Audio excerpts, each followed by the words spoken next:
About that. Okay, so the Tzemach Tzedek was once talking about Parshas Yisrei and how in this week's Torah portion we learn about the giving of the Torah, and it's very similar to the holiday of Shavuos where we celebrate the giving of the Torah.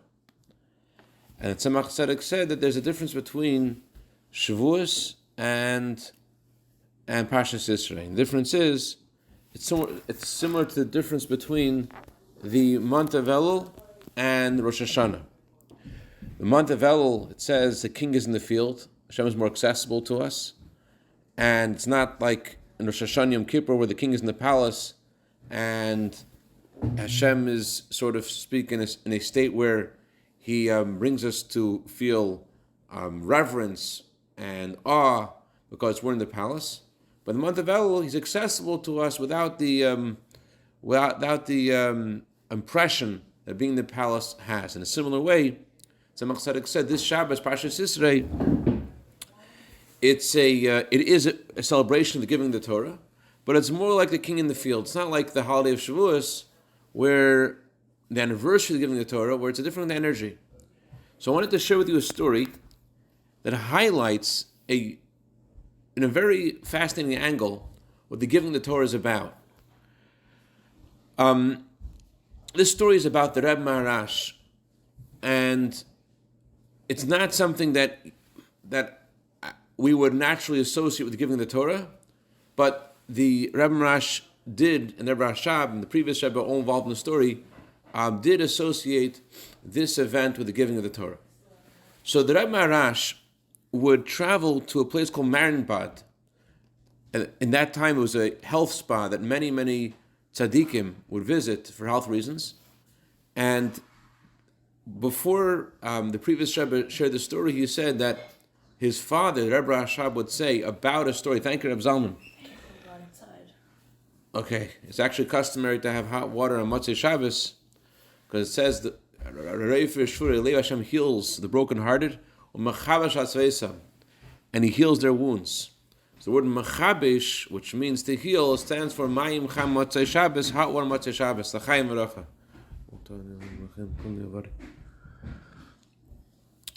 So the Rebbe Maharash would travel to Marienbad for health reasons, and he decided. I've got to mention. The Rebbe Rashab said that whenever his father said a story, you have to pay attention to the story with all of your 10 soul powers, with every facet of your being. In Kabbalah it says we have 10 soul powers, 3 intellectual, 7 emotional.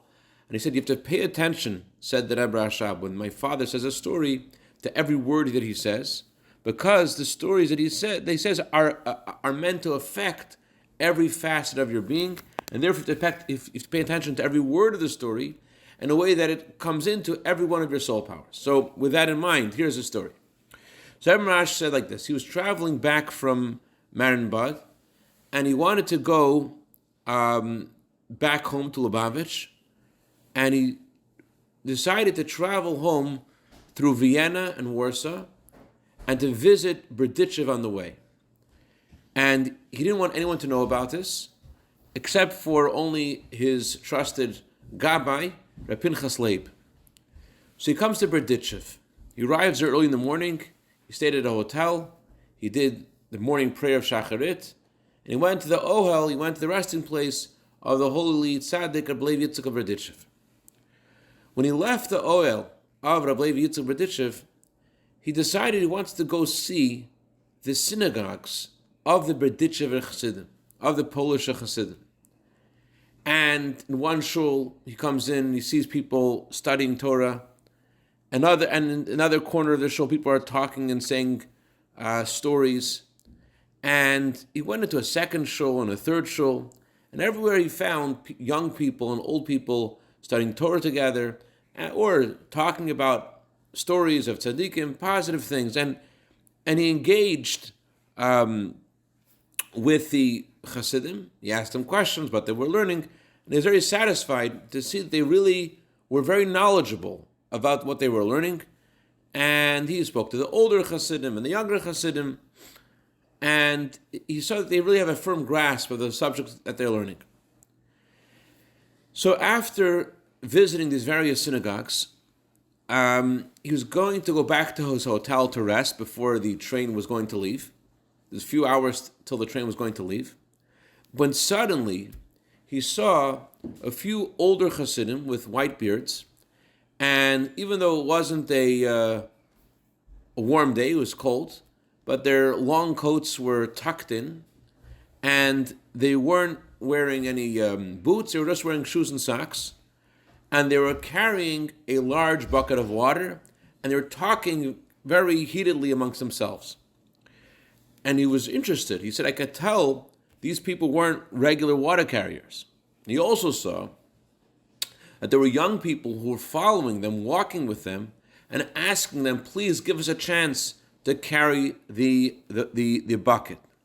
But the older Chassidim refused, and the older Chassidim instead carried this bucket. It's quite a long walk. They finally arrive in this alley. They go down the alley, a couple of houses down the alley, and he saw that there were some older Chassidim. They took off their long kapatas, their long black coats that usually covered their tzitzis, and they rolled up their sleeves, and they're busy washing the floor and the walls of the house that they arrived at. And the Rebbe Maharash said, I found out that this was a shtibel of Tulna Chassidim. This was a synagogue of the Chassidim of Tulna. At that time, the Rebbe of Tulna was Rebbe David of Tulna, who was the son of Rebbe Motel of Chernobyl. And the Rebbe Maharash began engaging with these water carriers. And he saw these water carriers were actually very prominent Chassidim, very great Torah scholars, and devoted Chassidim through and through. And he asked them what was going on, what were they doing? And they said that their Rebbe was going to visit the town the next day, and they wanted to put their little synagogue in order in respect and to be prepared for their honored guest. So the Rebbe Maharash asked them, why are you doing this all yourselves? Why don't you give the young men a chance? After all, said the Rebbe Maharash, young people also need to be brought up in the ways of Chassidim. And the older Chassidim should have sacrifice, they should give of themselves to help the younger Chassidim. So one of the older Chassidim responded and said this, we're doing this ourselves, we didn't hire anybody else, because we want to have healthy angels to help Rabbi Levi Yitzchak of Berdichev's blowing of the shofar. What he was referring to is this, as one of the other Chassidim explained. After we blow the shofar Rosh Hashanah, we say, may the shofar blasts of the various kinds of shofar blasts, there's a tekiah, shavarim, metruah, and tekiah, may the angels that come to that are created by the blowing of the shofar, may they beseech Hashem, and may they find merit in the Jewish people. So Rabbi Levi Berdichev would add to this prayer, and he would say, if the angels that accompany the shofar blasts of Levi Yitzchak Masasha Sarah aren't strong enough, if Rabbi Levi Yitzchak Ben Sarah has created weak angels, so he said, let their place be taken by the healthy angels that are created by the toil of your people, said Rabbi Levi Yitzchak Berdichev to Hashem, who work hard before Pesach to clean their utensils for Pesach.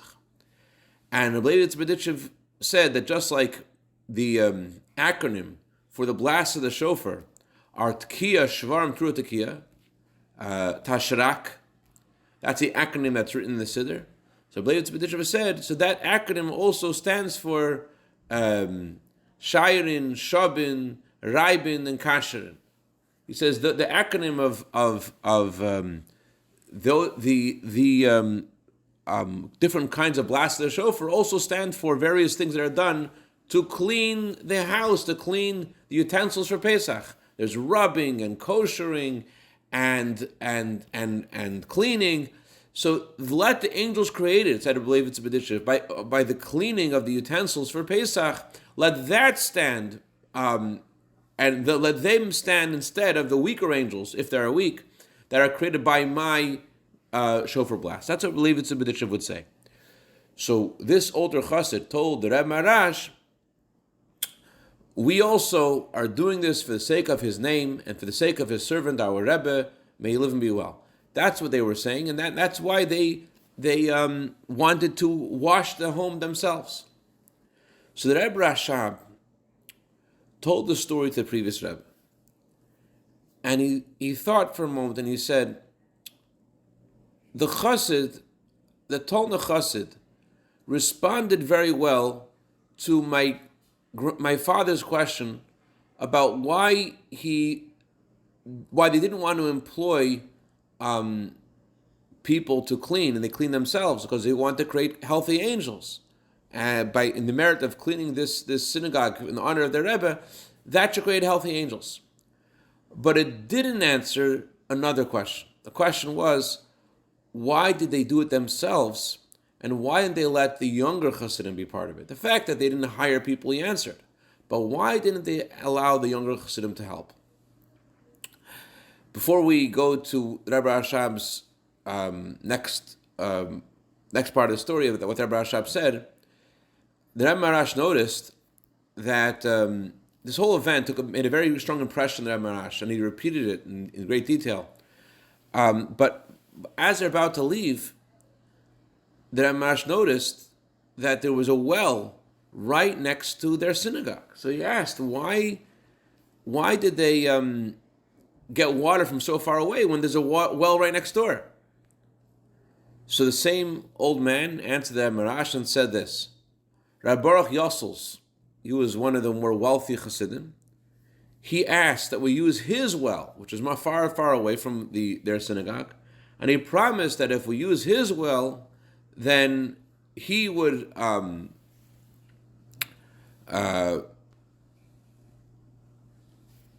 we will use water from his well, both in the preparation for the Rebbe's visit and on the day the Rebbe arrives. Then he will sponsor the meal that we're going to celebrate in honor of the Rebbe's arrival. He's going to pay for it and host it. So the Rebbe Maharash told the Rebbe Rashab this whole story in great detail, and the Rebbe Rashab could tell that how much the story meant to him from all the details that the Rebbe Maharash said. And we could tell, said the Rebbe Rashab, the powerful force, this powerful spiritual light that was brought to the world through the Baal Shem Tov, both in those who give over the light of Chassidus, meaning the tzaddikim, the Rebbes, and the powerful light that was given over also to the Chassidim, those who received their light. And we could see how this light, in other words, in this story, you see the greatness of these Chassidim and their Rebbe. And the Rebbe Rashab said we could see how powerful the light is that the Baal Shem Tov brought down both to the tzaddikim and to their Chassidim. And so that both the Chassidim and the Rebbes they should and they will indeed prepare the world to receive the coming of Mashiach. May it come speedily in our days, Amen. That's what the Rebbe Rashab said. And after this, he was deep in thought, as I mentioned, and he mentioned how the Rebbe Maharash's question wasn't fully answered. It was only answered about why they didn't hire other people, but didn't answer the question about why didn't they let the younger people do it. And then the Rebbe Rashab said this: believing in tzaddikim is something that has brought the Hasidim of Poland to stand firmly on their feet. It's something which they really are good at. It says in the Torah, "Tzaddik v'emunasa yichya." A tzaddik lives by his faith, and they live with faith. The sensitivity to the beauty of the holiness of his Rebbe that led this chassid to donate not just the money for the meal, but also the it wasn't just the expense, also the hardship to take on the responsibility of preparing the whole meal. That's an expression of living with faith, because that kind of faith, said the Rebbe Maharash, permeates the whole being of a person. That the whole person is living and guided by that faith. It's something that affects the person and his family. That's what it means to live with faith, that the guy actually is making decisions with his family, what they're doing, they're living with faith. That's beautiful. However, the Rebbe Maharash continued, living with faith is something that the Jewish people excelled in before the giving of the Torah.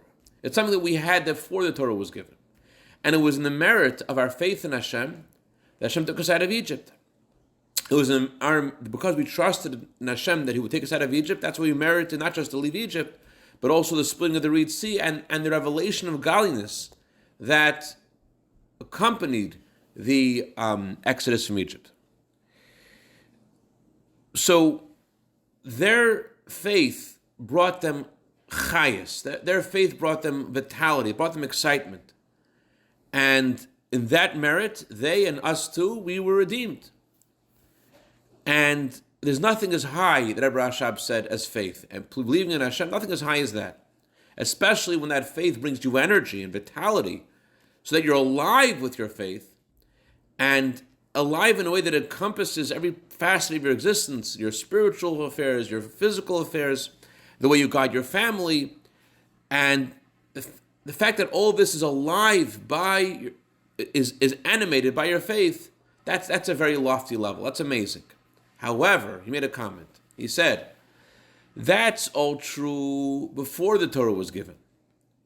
When the Torah was given, the Jewish people were given the Torah and mitzvahs, and what they were commanded to do at that time was not just to live with the faith that they had, but to give life into their faith, to put more energy, to put more vitality, to more animation in their faith. In other words, before the Torah was given, indeed the Jewish people were animated by their faith. What the giving of the Torah accomplishes is that our faith itself should be animated. What does that mean? So Rebbe Maharash continued and explained. He said, faith is something which is transcendent. Faith is something which is distant. It's encompassing, but it's not something which is rational. It's beyond logic. And it's possible for faith to tolerate the existence of something opposite. So at the same time, when someone is believing and living with his faith, he could still go against the will of Hashem. For example, the Gemara talks about a thief that while he's believing in Hashem, that Hashem is going to provide his sustenance, and he's about to go steal, he asks Hashem to help him steal. So he has faith, and he's living with his faith, and yet he's going to steal because his faith is something which is encompassing, it's transcendent. It's not something which has actually altered his worldview. He feels that Hashem will provide for him by him stealing. He hasn't actually internalized his faith in a real way. He thinks that he can become a veritable thief. In a similar way, the Rebbe Maharash said, when the Alter Rebbe visited Minsk, he was there for a Shabbos, and he showed the sages of Minsk what scholarship really was. And he refuted all the arguments they had against the path of Hasidus, and he really made an impression on many, many people, and he caused tens and tens of young men to join him. As we discussed a few months ago, they all left Minsk and came to Lyozhna to learn from the Alter Rebbe. At that time, when all the arguments against Hasidus were refuted by the Alter Rebbe, a new argument arose. I mean, originally they were saying that the Hasidim are heretics, they don't believe in Hashem, they don't believe in Torah, and they are going against her. When all those arguments were refuted, they came up with a new argument. The new argument was, it's bittul Torah. Study of Hasidus is just if you're studying Hasidus, you're ignoring your obligation to study Torah. That's what they said. So Alter Rebbe commented on this argument, and he said, this is analogous to the wise thief, the clever thief, who says when he is caught, he screams out to the Eibishter, he screams out to Hashem to help him steal. So in a similar way, they're because they have nothing else to say, they're calling, oh, it's Hashem's problem, it's Hashem's fault. We have to study Torah, which is really wrong. So it's a evil, it's a hara. The evil inclination sees that there's nothing else to respond to. Why you can't study Chassidus? Oh, it's Hashem. We have a mitzvah to study Torah. We can't learn Chassidus. We have to learn Gemara instead. So anyway, so faith is, because it's transcendent, it leaves room for something which is the opposite of faith. And that's why, again, this thief can go and ask Hashem to help him steal. But our service of Hashem has to be to internalize our faith. As the Torah says, let there be no lack of oil and wine above your head, which means the oil and wine of Torah, the study of Chassidus, that's what allows our faith in Hashem to be internalized. And when, said the Rebbe Maharash, your faith in Hashem is internalized, then the way you conduct your service of Hashem is a whole different way. And you grow sensitive to the positive values of other people. It begins to dawn upon a person's understanding that for the sake of helping another person come closer to Hashem, you should put yourself aside. That's what in other words, that's what the giving the Torah accomplished, that not just we should live with faith, but that our faith should become internalized within us. And when our faith is internalized within us, then we're able to see the virtue of others, and we're able to appreciate why we should give of ourselves to help others. And then, said the Rebbe Maharash, when this happens, a person discovers within himself the power to find Mesiras Nefesh worthwhile, to find giving of yourself to be something that's worth it, for the sake of warmly guiding someone who is younger than you and setting them firmly on their faith and on the path of the service of Hashem. And so, said the Rebbe Maharash, that these Chassidim, they should have let the younger Chassidim participate, because they should have had sacrifice to help guide them in the ways of Chassidus. Yes, it's virtuous that they want to do it themselves, but it would be even greater virtue if they would also let the younger Chassidim participate as well, because this is what the giving the Torah accomplished, that our faith in Hashem should become something that not just we live by, but our faith itself should be animated with our understanding and internalizing it in a way that allows us to see good in others. That's the story that the previous Rebbe shared from his father, from the Rebbe Maharash. Another interesting story, very briefly, Rebbe and Rivka, the wife of the Rebbe Maharash, she said that her saintly husband would often ask her, whenever he would visit the resting place of his father, the Tzemach Tzedek, he would ask her, is there anything you want to ask your father-in-law? And she would say different things she wanted to ask, and the Rebbe Maharash would go to the Tzemach Tzedek, and he'd come back and he would say, this is what my father said, this is what my father shared. And there was one interesting thing that she once asked her husband, the previous Rebbe said the story, she asked her husband for a blessing for one of her relatives who apparently wasn't doing so well spiritually. And her husband refused. Her husband said that in this world, there's a difference between speech and action, speech and thought and action. Speech is more in the realm of the spiritual in comparison to action. But in this world, there's also a difference between a speech which has a positive content and speech which is the opposite, speech which is disgusting.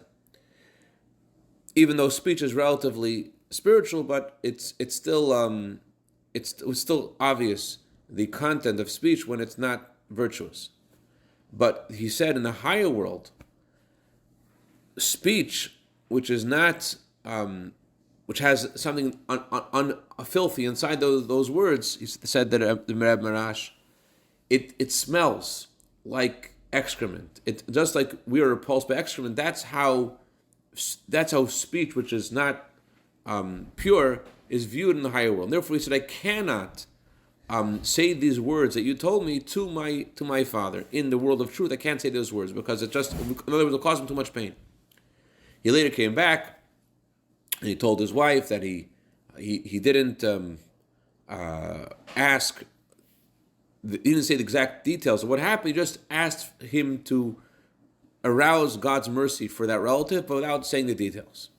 She also said, Rabbi Rivka, to the previous Rebbe, that her husband, Rebbe Maharash, would walk, because of for health reasons, he would also go outside the city of Lubavitch for fresh air, and go out into the forests.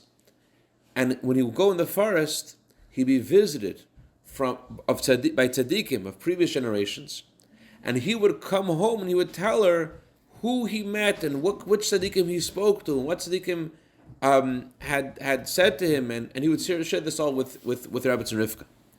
And as a point of the story is that the giving of the Torah allows us to appreciate, not just to believe in Hashem, but to be nourished by our faith in a way that, to internalize our faith in a way that we feel the virtue of others, and we feel why it's worth it to give of ourselves to help others, and to have sacrifice for the education of others. I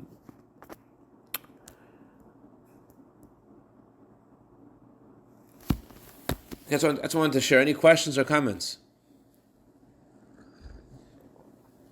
All right, and a good avach, and a freilich avach, and we should take this lesson to heart and give ourselves to help others, and spiritually and physically.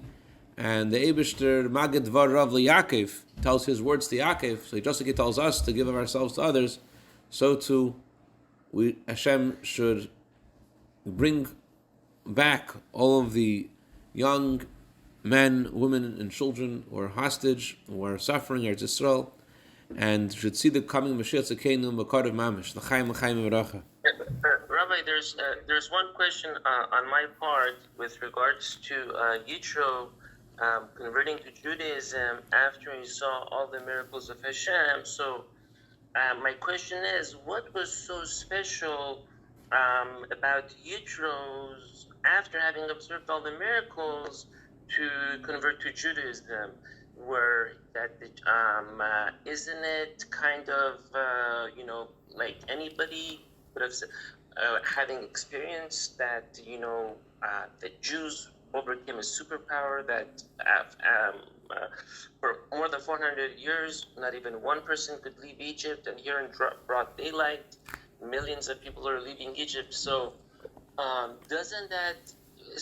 it's very good that he converted to Judaism, why is it that he's applauded for it, and he's actually has the name of a person named after him? I'm so happy you asked that question, because it's very relevant to how I began the story tonight. That the previous Rebbe said, when you hear a story that Rebbe Maharash said, you have to hear it with all every facet of your being.